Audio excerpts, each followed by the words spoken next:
Greetings, greetings to you, my beloved.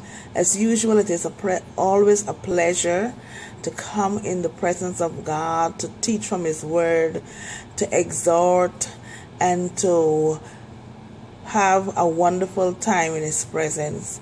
And God is such an awesome God that I can't find words to describe His awesomeness.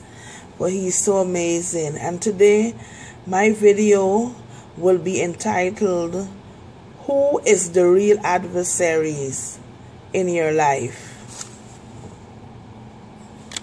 When we think about the enemy, we always mention the name of a person.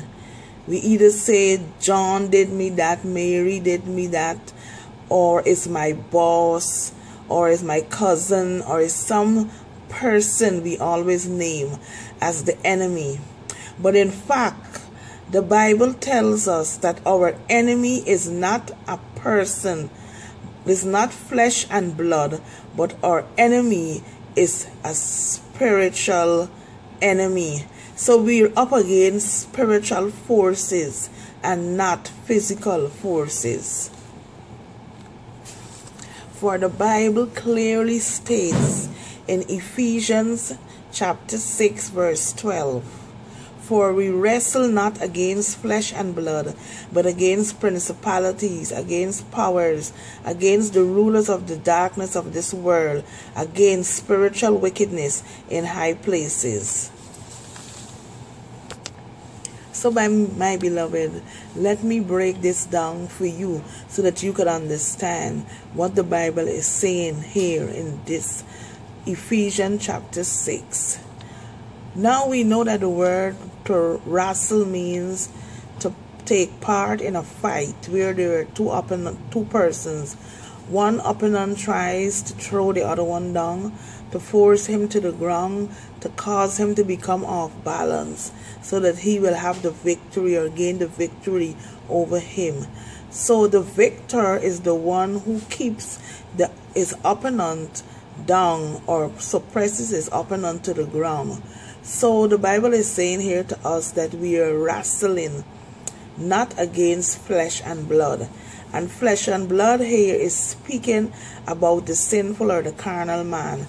Because in 1 Corinthians chapter 15 verse 50, it states that flesh and blood cannot enter in the kingdom of God. And this is here talking about the sinful or the carnal minded man. Yes, my beloved. So the first kind of enemy that we are fighting against are those called principalities. And a principality is a state ruled by a prince. So principalities are states that are all ruled by princes.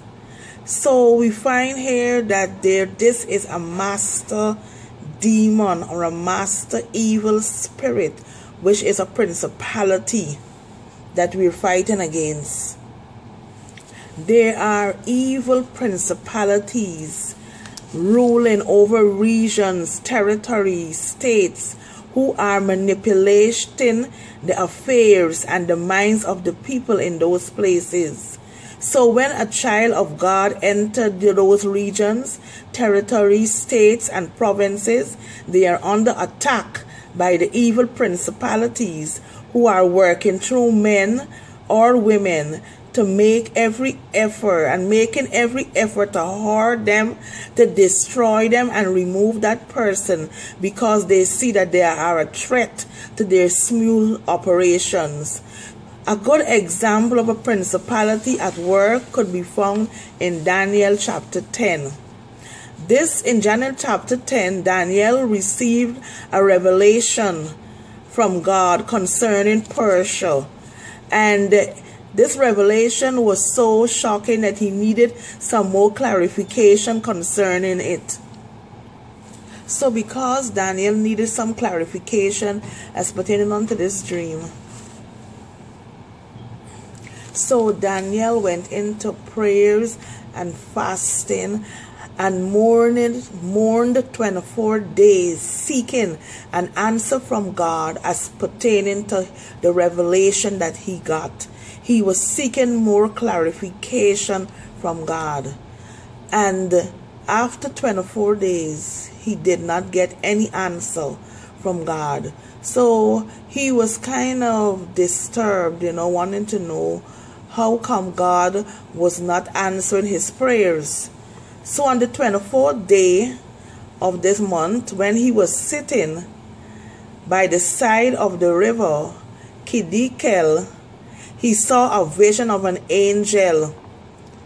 And he was amazed by this vision as we saw of this bright shining angel, that he looked around to see whether those men that were with him sitting at the bank of the river was seeing the vision that he was seeing, only to discover that they were oblivious to the vision.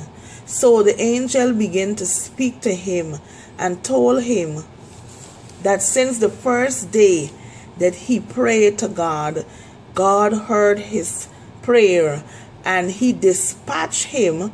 And that angel was Gabriel. He told Daniel that God dispatched him since the first day when Daniel began to pray.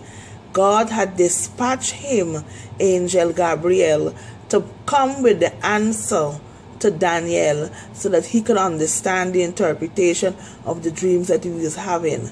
But he said when he was on his way traveling to Daniel, the prince of Persia withstood him. And this prince of Persia was a principality, an evil demon, an evil principality withstood the angel, and the angel could not come. So for 21 days and over, that angel was stopped from bringing the message from God to Daniel. And the angel Gabriel had to go and solicit the help of angel Michael to come to help him to war against the prince of Persia. And it was angel Michael who warred against the prince of Persia and subdued him, made Gabriel was able to come to Daniel to deliver the message. So we see when there are many principalities, or the principalities at work over the region, over the state, over the territory in where we are living, we find that it sometimes take long for us to get answers from God, because these principalities are trying to stop the flow or the communication from God to man. So evil principalities is one of the enemies that we are wrestling against, and not man. I have also another story of a principality at work. And this story comes from Mark chapter 5, from verse 1 to 20, where it tells us that Jesus was in the country of the Gadarenes when he met a man who was living among the tomb and who had an unclean spirit. The man was seen day and night cutting himself and crying and screaming, and he was dwelling among the tombs. And when Jesus visited that country, the man ran out to him from the tombs and crying and cutting himself and asking Jesus for deliverance. So Jesus decided now to cast the demons out of the man. But the demons, when he asked them what was their name, they said that their name was Legion, because there were many. So these were many demons, many principalities that were within this man. So when Jesus decided to remove these spirits from the man, the demons, when Jesus were exorcising them, cried out to him and asked him not to send them out of the country, but cast them into a herd of swines that was nearby. And Jesus cast them into the herd of swines, and the swines all ran down into the river and drowned. So here we see another example of territorial demons or principalities, because they wanted to reign or to remain in that country. They did not want to be cast out of that country. They were controlling the people in that city. So that is why they didn't want to be cast out, for Jesus to send them out of that city. The next type of evil spirits that we are fighting against are powers. And powers are spirits in authority. They sit in positions of control or influence over others. And we see these demons manifesting sometimes in persons who have some sort of authority over others. And there is a story in the Bible that is a reflection of that. We have an account of such a story in Acts chapter 16, reading from verses 16 to 19, where it says, when that Paul and Silas were going to a prayer service at the house of Lydia. She was a woman who was a new convert, that was newly converted to Christianity. And whilst they were going to that house to Lydia to pray with other disciples, a certain slave girl who was possessed by an evil spirit of divination and who brought her masters much gain kept walking behind Paul and Silas and shouting and screaming, "These two men are men of God, hear them, they could help you." Paul and Silas became so annoyed with the persistent noise that this slave girl was making, and this evil spirit in her, this evil spirit of divination, kept repeating over and over again, that Paul and Silas turned around and rebuked the evil demon, rebuked the evil spirit, and cast it out of the slave girl. When they did that, the slave master, who was the one in authority over the slave girl, was angry because now this slave girl was not bringing him any monetary gain.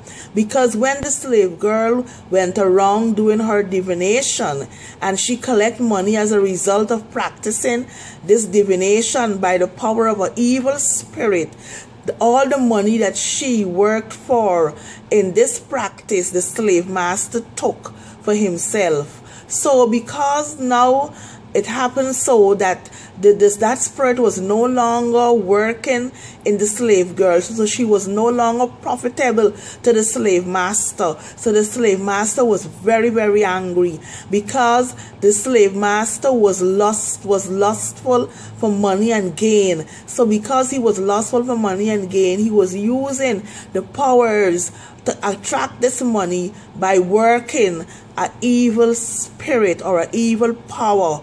So the slave master decided to carry Paul and Silas before the magistrates.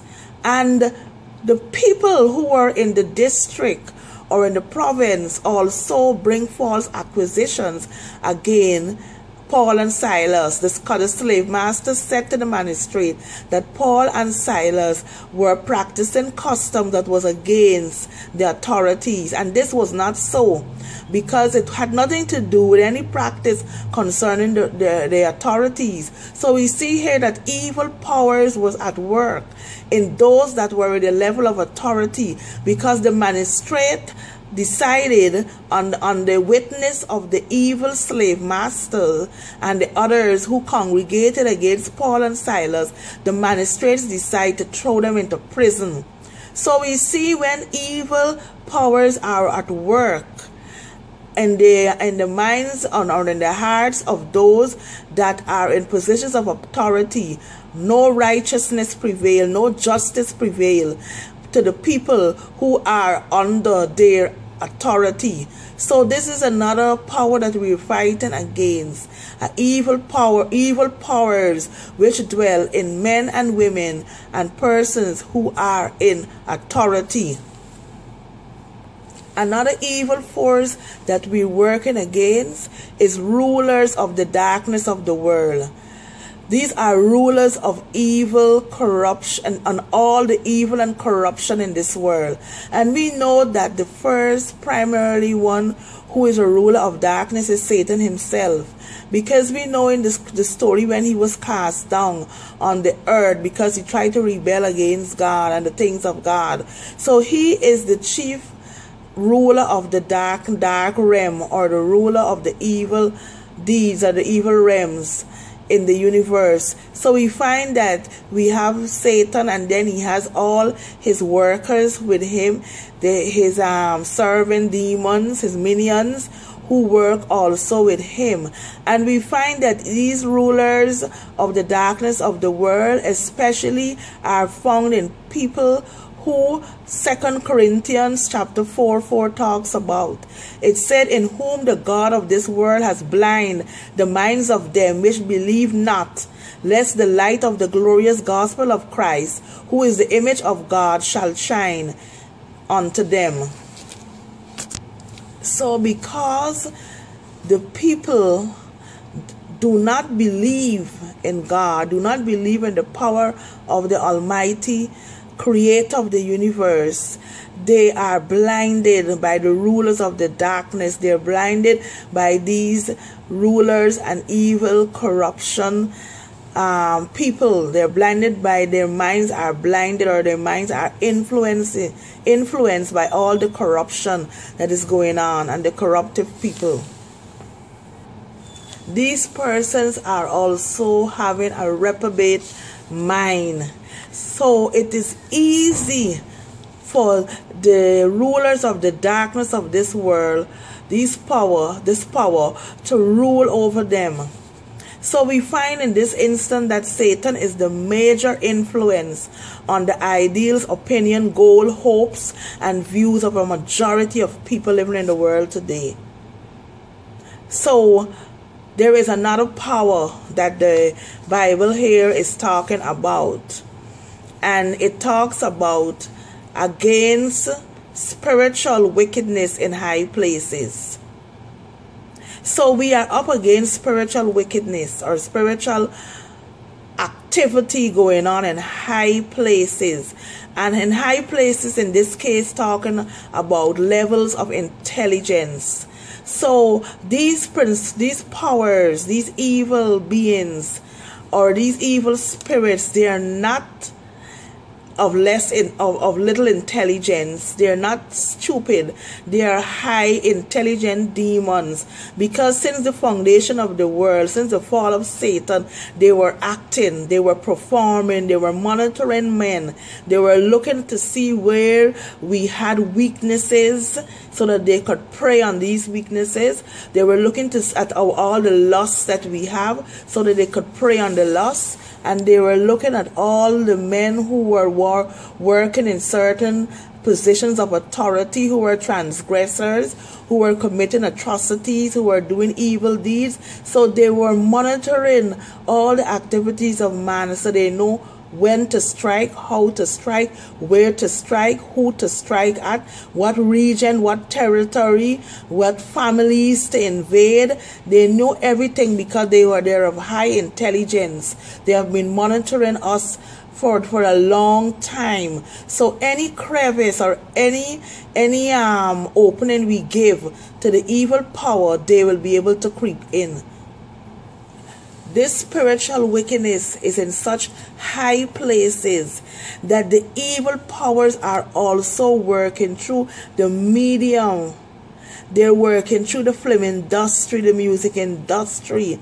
They're giving out so much subliminal messages. And these subliminal messages are being broadcast over the air frequencies and the airways.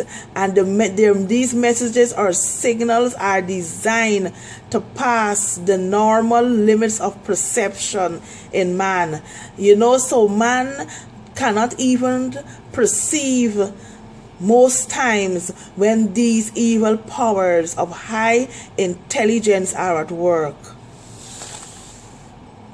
These high frequencies of demonic powers that are working through the media, through the television, is inaudible to the conscious mind, but audible to the subconscious mind or the deeper mind, where it is sucked in by the unconscious mind, and then the unconscious mind just react.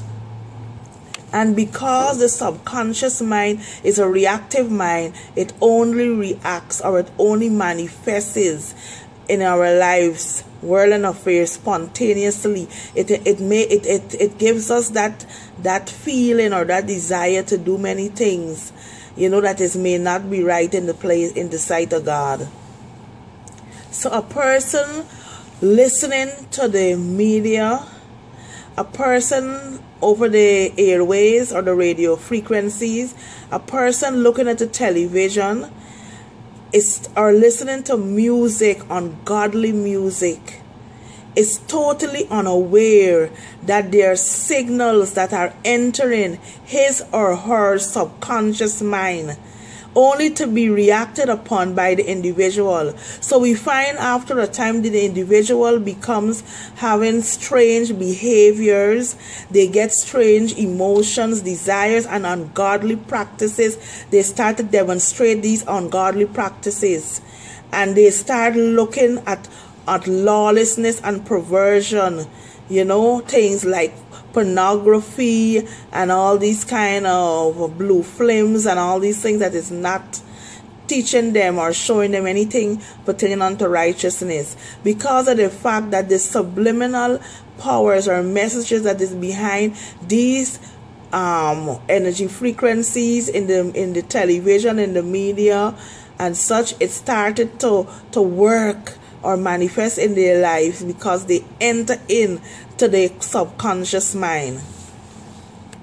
Some humans have been so controlled by the evil forces that they become completely out of control of their faculties. Some are tormented and their lives are so twisted up, out of control. When we look today, we see another manifestation of a spiritual wickedness in high places, even in the use of drugs that many people are using today. So much drugs are being sold in the market, heroin, cocaine, and whatever else they have out there that people are taking into their body system, and they find that they become like zombies. They're moving around like zombies. Their faculties are no longer intact, and they behave with behaviors that are not acceptable. This is all as a result of spiritual wickedness in high places, because we know who are behind this influx of drugs in the society. It's people who are sitting in the realms of the powers, meaning they are sitting in the realm of authority, and they're infiltrating all this evil into the society so to destroy men. You see, and when the satanic forces or powers finish destroying man, they leave them only to inhabit another person. John chapter 10 verse 10 clearly tells us that the thief comes to steal and to kill and to destroy. So that is the agenda of Satan. So my people, we are not fighting against the man or the woman who is coming against us with their evil intent. He or she is only a puppet. They are being used unconsciously by the spiritual forces which are using them to perform their agenda. So then who, my people, are the real adversaries in our lives? It is principalities and powers and spiritual wickedness in high places and rulers of the darkness of this world. Those are the people we are fighting against. They are invisible, so we forget and we don't even know that they are there. And we think now that is our brother or sister, and we're seeking to destroy our brother and sister, when in actual fact we should go get into the realm of spirit, because that's the only way that we could fight them. We got to be knowledgeable of this fact, that we are in a spiritual warfare every day. And also the fact that we are spirit also. So it definitely means that if we are a spirit living in a human body, then the fight that is against us will be a spiritual fight and not a physical one. Hosea chapter 4 verse 6 clearly says that my people are destroyed for lack of knowledge, because we are not seeking God in spirit and in truth. We're not going into his word daily, meditating on his word. We're not asking God for the spirit of discernment. We're not asking God for wisdom, knowledge, and understanding to know what is going on in the world and even in our lives. We're just living like that. So we come against our brothers, we come against our sisters. We want to destroy them, we want to kill them, we want to curse them out, we want to hurt them when they come against us, when in actual fact we should have been dealing spiritually with the powers that are working in and through them and influence them to behave in the way towards us. And in actual fact, the demons are coming against us, and they're just using them as a medium in which to get and attack us. So when our brothers and sisters or anyone rise up against us, let us be still and know that the power of God is active in us, and we have the authority to tread upon scorpions and snakes. We got authority to put the devil down. So we got to go into spiritual fight, a spiritual battle. We got to pray, we got to rebuke, we got to decree, we got against these powers of darkness. We got to trample the enemy down. We got to reach them on their own turf and fight them, and that is the only way that we'll be able to win this battle, my people. That is the only way we'll be able to come against these principalities, these powers, these spiritual wickedness in high places. We got to take our armor on. We got to fight with the sword of the Spirit, which is the word of God. That is what we got to use to come against these demons. So when one come up against us, we said to them, I fear no foe with thee at hand, for no weapon that is formed against me shall prosper, and every tongue that rise up in condemnation against me, I have the power to destroy. So if we don't get wise to this fact that our enemies are spiritual and not flesh and blood, it's not human beings, but it's spiritual demonic powers that we're up against, and we don't get the strategies and the tactics to fight these enemies, we will only bring destruction to ourselves and others. So my people, let's get on the move and fight this warfare in the spirit as we supposed to. Thank you for listening again. Bye, peace and love, and see you again some other time with another video edifying you from the word of God. Peace and love, and do have a blessed day. Thank you.